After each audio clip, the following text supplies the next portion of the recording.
महाराष्ट्र के छत्रपति संभाजीनगर इलाके से एक महिला के साथ गैंग रेप की घटना सामने आई है। बात इतनी सी है कि ये घटना की कहानी वारदात ऐसी है कि वीडियो के अंत तक आपके रोए जिसे कहते हैं गूज़बम्प खड़े हो जाएंगे।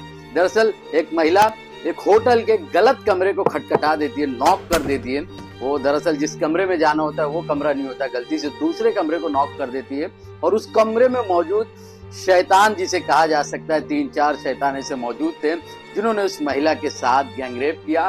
क्या है पूरी कहानी, क्या है पूरी घटना, इस वीडियो में हम समझेंगे। मेरा नाम है आमिर और आप देख रहे हैं स्पॉट दादा। तो बात ऐसी है कि एक 32 वर्षीय महिला जो एक प्राइवेट अस्पताल में नर्स की जॉब करती है, कार्यरत है, और उसके हस्बैंड की जॉब छूट गई है, साथ ही उन्हें एक छोटा सा बच्चा भी है। तो ऐसे में परिवार की माली हालत थोड़ी सी खराब है और परिवार की पूरी डिपेंडेंसी उस महिला नर्स के ऊपर है जो एक प्राइवेट अस्पताल में काम करती। तो ऐसे में इस परिवार की जो माली हालत है वो खराब होने की वजह से वो महिला अपने किसी मेल फ्रेंड से फाइनेंशियल कंडीशन को लेकर हेल्प मांगती है, मदद मांगती है। और ऐसे में उसका जो दोस्त है वो उसे पास के रेलवे स्टेशन के पास के ही एक रिहायशी होटल में उसे मिलने बुलाता है और होटल में एक कमरा भी बुक करता है जिसका नंबर है 105, जो कि फर्स्ट फ्लोर पर है। रिहायशी होटल है, ऐसे में किसी भी अनजान लोगों को बिना बुकिंग के इस होटल में घुसने नहीं दिया जाता है।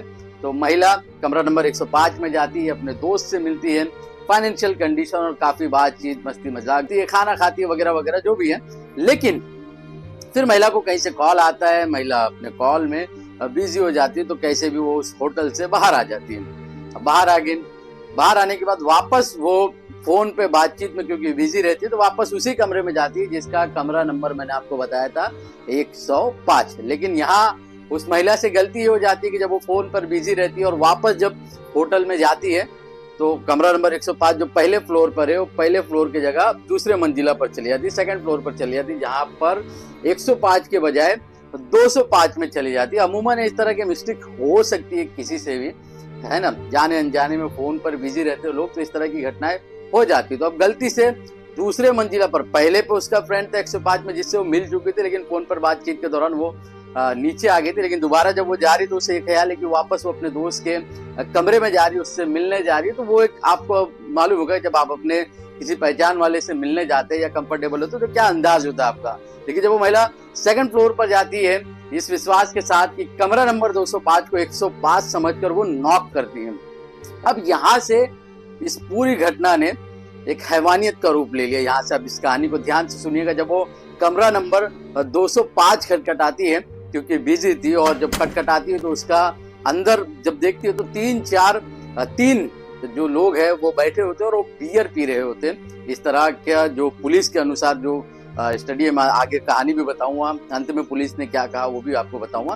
तो जब महिला दरवाजा नॉक करती है, खटखटाती है, दरवाजा खुलता है तो महिला पूछती है कि अपने दोस्त का नाम लेकर पूछती है कि वो कहाँ है। तो बाकी बैठे 3 लोग जो बियर शराब पी रहे थे, नशा कर रहे थे, उन लोगों ने बताया कि भाई इस तरह के नाम का तो कोई भी व्यक्ति इधर नहीं रहता है। तो ऐसे में महिला यू टर्न लेती है, जाने लगती है। तो उसमें से एक व्यक्ति जो है जिसके ऊपर आप कह सकते हैं शैतान सवार था, हैवानियत सवार थी, उसने उस महिला को रोका, पकड़ा और कहा कि एक दोस्त बैठा हुआ है दूसरे कमरे में।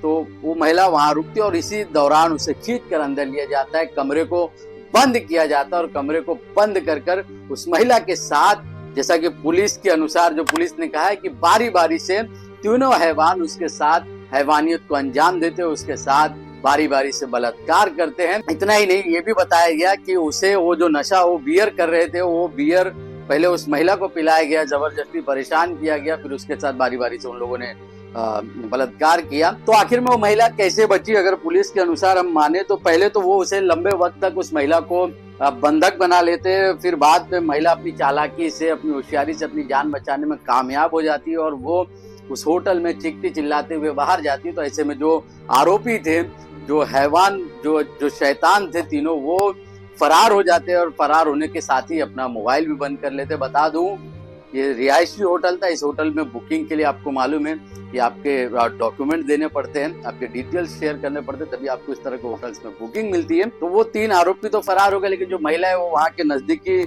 पुलिस स्टेशन में जाती है और पुलिस स्टेशन में महिला सीधे वेदांत नगर पुलिस स्टेशन पहुंची और पुलिस इंस्पेक्टर प्रवीण यादव और सब इंस्पेक्टर संगीता गिरी की अगुवाई में एक विशेष टीम बनाई गई और with the help of CCTV footage और जो होटल में जो भी एडमिशन के दौरान बुकिंग के दौरान जो डॉक्यूमेंट दिए गए थे और सीसीटीवी फुटेज से उनकी तस्वीरों को निकाल कर पुलिस ने वेदांत नगर पुलिस ने 3 घंटे के भीतर उन तीनों ही आरोपी को पकड़कर दबोच लिया है। अब पुलिस आगे की कार्रवाई कर रही है, आगे की छानबीन चालू है। अब आइए आपको गिरफ्तार आरोपियों के नाम बता देते हैं। इनका नाम है घनश्याम भावलाल राठौड़, उम्र 27 साल, ऋषिकेश तुलसीराम चौहान जिनकी उम्र है 25 साल, किरण लक्ष्मण राठौड़ जिनकी उम्र है 25 साल।